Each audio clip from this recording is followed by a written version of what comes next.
everybody. This is what happened. Okay, I was messing around with my camera and trying to get the settings together. And I wasn't trying to get the settings together. I was looking over the video and see if I got that buck that came in earlier. And I didn't. So then I started deleting the photo, the video, and then I heard something turn on to my left side, and a nice mature buck was 30-some yards coming in. So I tried to get the camera together, get him on him. He kind of,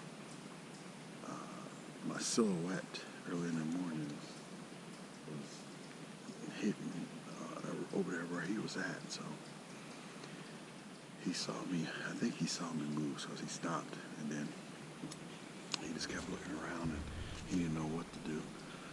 And so I grabbed my bow, and I was going to go ahead and try to get a shot on him.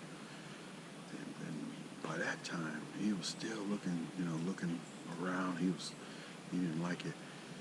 And all of a sudden, I hear something to my right, and a coyote comes in.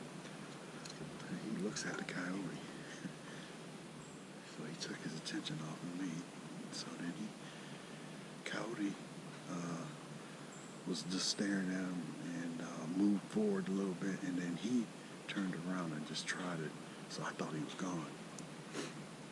So the coyote picked me off because I was going to go ahead and try to get a camera on him, which I was trying to, and then he picked me off a little bit, and he took off a little bit.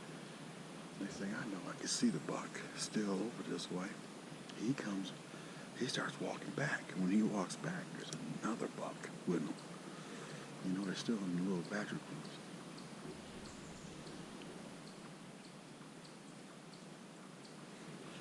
So he comes in.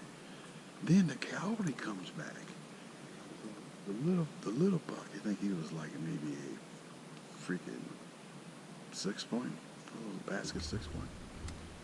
The big 8. I think he was 8 though. He had tall tines. His G2s were tall. He was big enough for me to take because his body was big. I could tell he was about 3.5. Anyway, he started walking in. And the coyote started walking towards him. They was looking at him. Then the coyote turned around and left. Then they was standing there, and then they started walking. So they got into around the 30-yard mark, and I took a shot and went right underneath him. So he didn't even run. He just turned and walked away a little bit. The 6-point stayed, and he looked around too. So I put notching another arrow. That buck comes back in. So he's coming in, he's coming in the same area. This time he goes off a little bit towards the west. So he's getting a little quartering away from me. But then he straightens out. When he straightens out, I bleed at him, stop him, and shoot him in the guts. Hit him low. Shot him right in his guts. I would say probably just a little bit back. It was probably back. I know it was back. Went right through him. So he took off. He jumped, he didn't jump. He just bolted. He just took off. And actually, I'm telling you that I hit him in the guts. I didn't think I hit him. It happened so fast. The arrow just said, whoop. I didn't even hear a pop or anything. So I thought I missed him. So I go down and get my arrows, and the second arrow is full of, liquid green testicles. Not testicles, excuse me. Guts. Disc was full of guts and everything. So I'm shooting a mossy broadhead. So we're gonna let this deer lay. Look for some blood, didn't find none yet. I didn't go very far, so with a gut shot, we're gonna have to let him go for about 8 hours, and we might find him. I don't know. All depends. I live in the wetlands, basically. My property is all surrounded by swamps, pockets of swamps, marshes, everything. I mean, we just got it all here. And like I said, this is I'm right in the funnel where there's two swamps on both sides of me, so it's a perfect spot. Okay, so when I shot him, it was about, I looked at my watch, it was about 8:35. So right now it is 9:20. So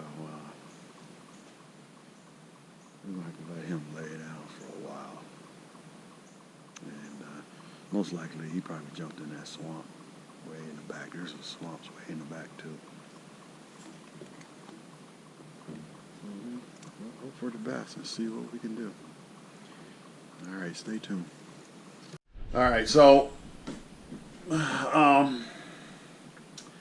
we looked for this deer. We shot him, and like I said, I shot him around 8:15, somewhere around there. Anyway, though, we gave him at least 8 hours. Okay, we went back out around 5 o'clock that day, and we searched until it got dark. I found 3 spots of blood, size of a dime, and when we got to the last marking of the blood, it was brown. It looked just like dirt. So, it was real discouraged. But anyway, though, I had 5 people, and we did not find no more blood. So, and he went north where I was at in that funnel stand. So I'm thinking that he actually went into a swamp somewhere and laid down. So we went out the next day, October 2nd, and we started searching around 11 o'clock. And we got pulled out of the woods around 3:30, a little after 3:30. So, and we had a dog. Dog never could get the scent on this buck. So we tried. We walked total, probably about 10, 11 hours total. And we walked some miles. So I searched that whole area of our land and nothing. All right, so right now it's I think it's October 6th, and yeah, it's October 6th, and right now I went out yesterday in binoculars and drove around the whole area where I hunt at, and I looked for vultures, turkey buzzards, and I looked for crows. So I didn't see anything. I did see turkey buzzards flying around, but not in my area, and they never went down. They were searching. You could tell they were just circling and circling, and they were kind of circling the grid too. They were just searching around, so never went down.